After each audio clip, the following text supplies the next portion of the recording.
My fiancé demanded, "Sell your car to bail my sister out of jail, or we're done." I replied, "We're done." I kept the car and the engagement ring.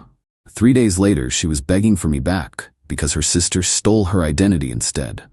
I, 31 male, just ended my engagement over a phone call that lasted exactly 3 minutes. Still processing it, honestly. My fiancé and I have been together for 4 years, engaged for 8 months. Wedding was supposed to be next spring. Past tense on all of that now. Her sister got arrested Friday night. DUI, third offense, plus some other charges I don't fully understand. Bail was set at $15,000. Her sister's been a mess for years. Lost her job 6 months ago, burned through her savings, been crashing with my fiancé's parents on and off. Saturday morning, my fiancé called me crying. Her sister needed bail money. Her parents couldn't afford it. Could we help? I said we could pitch in maybe $1,000, but $15,000 was way beyond our budget. We're saving for the wedding and a down payment on a house. That's when things got weird. "You could sell your car," she said. My car. A 2019 Dodge Challenger I bought 2 years ago. Saved up for 3 years to afford it. It's not some luxury vehicle, but it's mine, paid off, and worth about $28,000 according to recent quotes. "You want me to sell my car to bail out your sister?" It's just a car. Family is more important. It's how I get to work, and it's my car that I bought before I even met you. "So you're saying your car is more important than my sister's freedom?" The manipulation was instant, but I stayed calm. "I'm saying I'm not selling my car. We can help with $1,000 if you want to put together money from other family members, but that's it." Silence. Then, "If you don't do this, we're done. I need someone who'll put my family first." I took a breath. 4 years together, 8 months engaged, and she's giving me an ultimatum over her sister's third DUI. "Then we're done." What?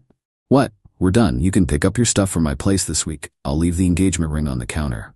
She started backtracking immediately. "Wait, I didn't mean..." "Yeah, you did. You meant it. We're done. Bye." Hung up, blocked her number, sat there for about 10 minutes just processing. Then I took the engagement ring, cost me $4,200 saved for months, and put it in my safe. No way I'm leaving that on the counter. Her sister can sit in jail. I'm keeping my car and my dignity. Update 1. 5 days later. Well, that escalated in ways I didn't expect. After I blocked my ex-fiancée, she showed up at my apartment Sunday morning with her mom. I didn't let them in. Talked through the door. Her mom started with the guilt trip. "How can you abandon her like this? After 4 years, over money?" I didn't abandon anyone. She gave me an ultimatum. I chose. Her sister is in jail for her third DUI. That's a choice she made. My ex was crying. "Please, can we just talk about this?" "No, we're done. Come by tomorrow between 5 and 7 p.m. to get your things. Come alone." Her mom, "You're a selfish, heartless man. She deserves better." "Probably. She can go find it." They left. I went back inside and started boxing up her stuff, clothes, toiletries, a few books and kitchen items she'd slowly migrated over. Not much since we didn't live together. Thank God we didn't live together. Monday evening she came by, alone surprisingly. Looked like she hadn't slept. "Can we please talk about this?" "Nothing to talk about. Your stuff's by the door." I made a mistake. I was panicking. My sister's in trouble and I wasn't thinking straight. "You were thinking straight enough to give me an ultimatum. I didn't think you'd actually break up with me." That floored me. "You literally said we're done if I didn't sell my car." I was upset. People say things when they're upset, and people have to live with the consequences of what they say. She tried a different angle. "What about the wedding? We've already put down deposits." "That's your problem now. I'll eat my share of the losses. You can cancel or you can marry yourself. Don't care." "You're really going to throw away 4 years over this?" "You threw away 4 years the second you valued your sister's third DUI more than our relationship. Now take your stuff and leave." She took the boxes, cried the whole time loading her car. I didn't help, just watched from the doorway. Before she left, "Can I at least have the ring back? I could sell it to help with bail." I actually laughed. "No, I paid for that ring. It's going back to the jeweler for whatever I can get." "That's not fair." "Life's not fair. Your sister's learning that in jail right now."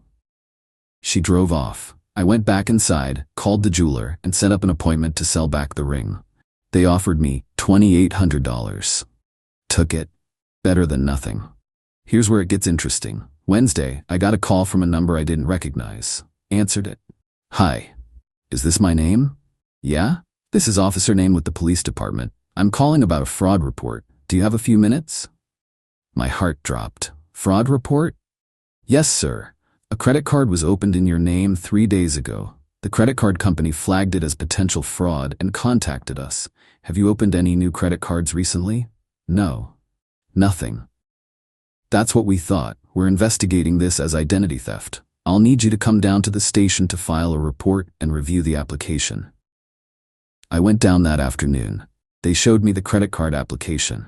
Someone had used my name, birthday, and social security number to open a $5,000 credit card and immediately maxed it out buying prepaid Visa cards.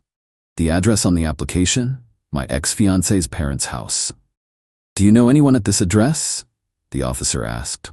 I showed him a photo of my ex and her sister. My ex-fiancée lives there sometimes. Her sister was just arrested for DUI. He took notes.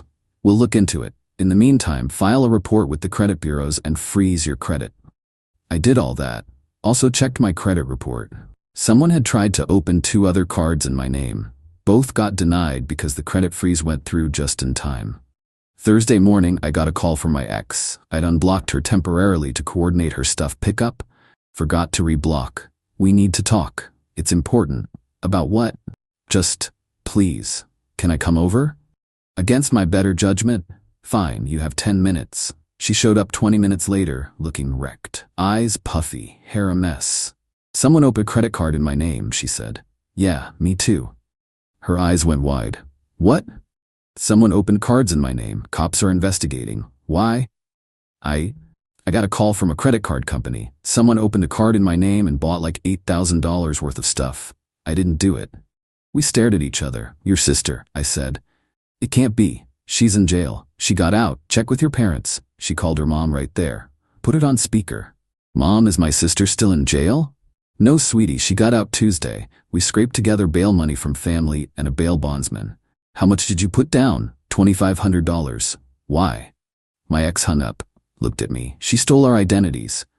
Your sister stole our identities. Not my problem anymore. But no, we're not together. This is your family issue. Deal with it yourself. She stole from you too, and I've already filed a police report. You should do the same. Now get out. She left. I locked the door and went back to dealing with the identity theft on my end. Update 2. 2 weeks later. The fallout has been absolutely wild. First, my stuff. The police investigated the identity theft. Turned out my ex's sister had gotten my personal info from my ex's phone. She'd had my SSN saved in her notes app for some insurance paperwork we'd filled out months ago. The sister waited until she got out of jail, immediately went to a check cashing place with fake IDs, also made using stolen info, and went on a shopping spree. She hit me for $5,000, my ex for $8,000, and their mom for $6,500. Also got their dad for $3,200. Total, $22,700 in fraudulent charges across 4 people in her own family. The cops arrested her again, this time for identity theft, fraud, and a bunch of other charges. Bail was set at $50,000. No bail bondsman would touch her after she'd just been out for 3 days and committed new crimes. She's been sitting in jail for 12 days now. Nobody's bailing her out this time. My ex has been calling me non-stop. I finally answered one call just to shut her up. Please. I need help. This is destroying my credit. I can't get approved for anything. Did you file a police report? Yes, but the credit card companies are saying I'm responsible until the investigation is complete. I can't afford $8,000. Sounds like a personal problem. You're really not going to help me? Help you? Your sister stole from me because you had my personal information saved on your phone. This is literally your fault. I didn't know she'd do this. You wanted me to sell my car for her. You chose her over me. Now you get to deal with the consequences of backing a criminal. She's sick, she has problems, and you enabled her. Now enjoy the result. I hung up, blocked her again. But the entitlement didn't stop there. Her mom showed up at my apartment last Friday, this time with my ex's dad. They wanted to talk. I let them in against my better judgment. Big mistake. The dad started, look, We know you're upset about the breakup. I'm not upset, I'm fine. You should leave. The mom, we need you to drop the charges against my daughter. I blinked. What? The identity theft charges. If you drop them, the prosecutor might go easier on her. Your daughter committed identity theft against me. Why would I drop the charges? Because she's family. She made a mistake. She's not my family, not anymore. And it wasn't a mistake, it was a crime. Multiple crimes. The dad tried to look intimidating. You know, if you just sold your car like she asked, none of this would have happened. I actually laughed. So this is my fault? You made a choice that led to this situation. No, your daughter made a choice to commit crimes, multiple times. Third DUI, identity theft, fraud. Those are her choices. I made the choice not to enable her. Big difference. The mom started crying. Please. She's my daughter. She needs help, not jail. Then you should have gotten her help after the first DUI, or the second. Instead, you kept bailing her out and teaching her there are no consequences. Well, now there are. You're a cruel person, the dad said. I'm a person who doesn't let criminals steal from me without consequences. Now get out of my apartment. They didn't move. Get out, or I'm calling the cops. They left, but not before the mom said, I hope you can live with yourself knowing you destroyed this family. Your daughter destroyed your family. I'm just refusing to be a victim. After they left, I called the prosecutor handling the case, told them about the visit and the request to drop charges. They said they'd note it and advised me to get a restraining order if the contact continued. It did. My ex texted from a new number. My parents took out a loan to cover my credit card bills. They're underwater now because of you. I replied, because of your sister. Block this number. Her, we were going to get married. Doesn't that mean anything? Me, we were going to get married. Past tense. You chose your criminal sister over me. That meant something. Her, I made a mistake. How many times do I have to apologize? You can apologize all you want. Doesn't mean I have to accept it or take you back. We're done. Move on. I can't move on. I love you. You loved my car more, or at least you loved your sister more than both of us. Enjoy that choice. Block the new number. Yesterday I got an email from her, long, rambling, talking about all our good times together, how she made one mistake in a moment of panic, how I'm throwing away something beautiful over pride. I replied with one sentence. You gave me an ultimatum. I chose. Stop contacting me. Haven't heard back yet. Probably will though. The entitlement is strong with this family. Meanwhile, the prosecutor called me. The sister is looking at serious time. The identity theft charges alone carry up to 15 years. Plus, she's violated probation from a previous conviction I didn't even know about. Her public defender is trying to work out a plea deal. They asked if I'd be willing to give a victim impact statement at sentencing. I said yes. Absolutely yes. Final update, 6 weeks later. Wrapping this up because it's finally over mostly. The sister took a plea deal, pled guilty to identity theft, fraud, and probation violation. Got sentenced to 4 years in state prison, 3 years supervised probation after release, and court-ordered restitution to all victims. I gave my victim impact statement at the sentencing hearing. Kept it short and factual. Explained how she stole my identity, the time and money I spent fixing my credit, the stress and violation of having someone impersonate me. The judge listened, nodded, and factored it into the sentence. My ex and her parents were there. They all glared at me the entire time. After the sentencing, the mom tried to approach me in the hallway. A bailiff intercepted her. I left immediately. The restitution order says the sister has to pay back $22,700 to the 4 victims, split proportionally. My share is $5,000. The prosecutor said I shouldn't expect to see any of it while she's in prison, and probably not much after. Inmates make like 25 cents an hour, but at least it's on record. My credit is cleaned up now. The fraud got removed from my report, accounts were closed, and I've got monitoring set up. Cost me maybe $800 in fees, lost time from work, and a massive headache, but it's handled. The car? Still have it. Still love it. Drove it to the sentencing hearing actually. Parked it right in the lot where my ex could see it. Petty? Maybe. Satisfying? Absolutely. The ring money, $2,800, went into my savings. Added it to the house fund. I'm back to saving for a down payment, just solo now. My ex tried one last time to reach out 3 weeks ago. Sent a letter to my apartment. Actual handwritten letter. It was 5 pages of her explaining that she's been in therapy, realized she has codependency issues with her family, understands now why I made the choice I did, and wants another chance.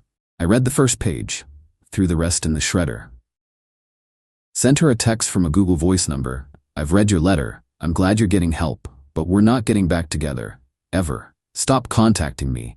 This is your final warning before I file for a restraining order. She replied, I understand. I'm sorry for everything. I hope you find happiness. Finally, acceptance. Haven't heard from her since. Haven't heard from her parents either. Think they finally got the message. As for me, I'm doing fine. Better than fine, actually. The whole situation taught me that I have a backbone I didn't know was that strong. I made a choice in the moment and stuck with it, even when people tried to guilt trip me, manipulate me, and blame me for other people's crimes. Some people think I'm heartless for not selling my car, that I could have prevented all this if I'd just helped out. Those people are idiots. If I'd sold my car, the sister would have gotten out of jail, probably committed more crimes, and I'd be out a car with nothing to show for it. The identity theft might have still happened. Who knows? Addicts and criminals don't stop being addicts and criminals because you enable them one more time. I would have set a precedent that my ex could use her family to manipulate me into whatever. The marriage would have been a disaster. I'd have spent years being the family ATM, selling my stuff to bail out her sister over and over. Instead, I drew a line. The sister faced consequences. My ex learned that ultimatums have consequences. Her parents learned that enabling has consequences. And I learned that I'm better off alone than with someone who'd choose their criminal sibling over their partner. I've started dating again. Nothing serious yet. Taking it slow. But I'm optimistic. Funny thing, my coworker set me up on a blind date last weekend. Nice woman, works in accounting. We got coffee. She asked about my car. We'd met in the parking lot. I told her I'd had it for 2 years, loved it, worked hard to buy it. She said, that's great. I'm big on people having their own things. Independence is attractive. We've got a second date next week. So yeah, kept the car, kept my self-respect, lost a fiancé who wasn't worth keeping anyway. The sister's in prison. My ex is dealing with the fallout of her choices.